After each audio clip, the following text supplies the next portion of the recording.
Salam sejahtera dalam kasih Yesus Kristus. Kristus adalah Raja, hidup di dalamku. Tertulis dalam Filipi 1 ayat 21 sampai 26. Raja yang kita kenal di muka bumi ini adalah yang memiliki cakupan wilayah kerajaannya, memiliki warga kerajaannya yang hormat, tunduk, dan takluk kepada Raja. Raja menetapkan hukum undang-undang yang berlaku bagi warganya di kerajaannya. Kristus menjadi Raja dalam hidup manusia. Kerajaannya adalah kekal selamanya.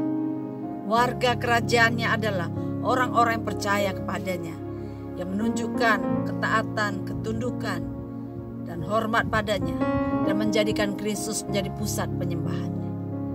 Kristus menetapkan hukum undang-undang yang berlaku bagi warganya hidup di bumi ini sampai pada kekekalan.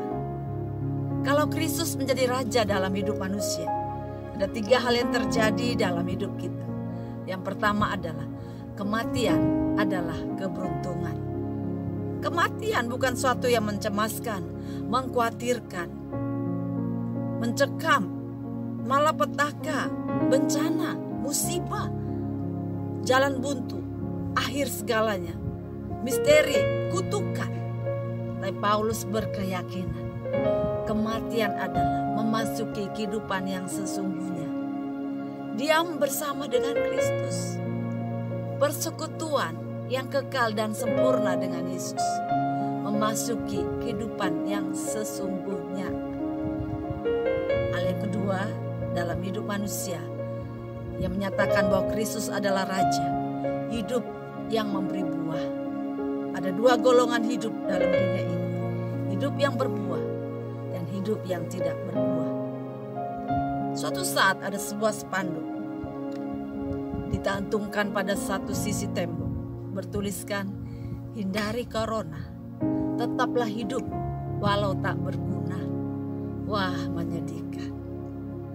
Paulus memilih hidup yang berbuah. Bagaimana hidup yang berbuah adalah hidup yang memiliki tujuan. Tujuannya adalah tujuan mengasihi Tuhan. Tujuannya adalah untuk kemuliaan Tuhan. Tujuannya adalah melaksanakan kehendak Tuhan, menggenapi tujuan Allah dalam hidupnya, dan melaksanakan semua hal yang Tuhan tetapkan dalam hidupnya. Hidup yang berbuah adalah hidup yang berdasarkan nilai yang benar, bahwa kehidupan kita ini pemiliknya adalah Kristus dan harus kita gunakan dengan sebaik-baiknya. Bahwa kehidupan ini adalah sementara, terbatas, sehingga waktu ini harus dimanfaatkan sebaik-baiknya. Bahwa semua talenta kita, bakat, karunia itu adalah sebuah kepercayaan dan harus dipertanggungjawabkan. Kehidupan yang berbuah adalah kehidupan yang dijalankan sebaik-baiknya, melaksanakan tugas pemberitaan Injil, menyalurkan kasih Allah, melayani Tuhan sesuai dengan talentanya, menjadi teladan, menjadi garam, menjadi terang, menjadi saksi, melakukan pekerjaan yang hidup yang berbuah adalah yang diatur oleh sistem, dengan dijalankan dengan kerajinan, ketekunan, kesetiaan, ketaatan, dengan tanggung jawab, dan hidup yang progres, semangat, dengan kasih, dengan iman, dengan pengabdian dan penyerahan. Hidup yang berbuah juga adalah hidup yang dikembangkan, dimaksimalkan, potensi, karunia, talenta, produksi, semua dikembangkan, dimaksimalkan. Hal yang ketiga dalam hidup manusia yang menyatakan bahwa Kristus adalah Raja, bahwa siksaan adalah kesempatan untuk tetap bersaksi.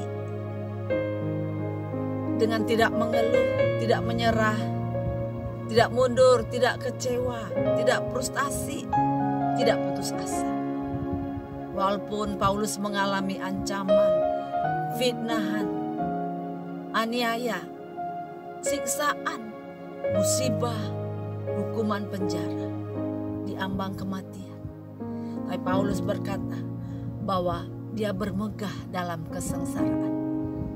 Paulus tetap memberitakan Injil walau lintas budaya, lintas wilayah, lintas profesi, lintas adat istiadat, lintas pada status-status sosial, dia tetap memberitakan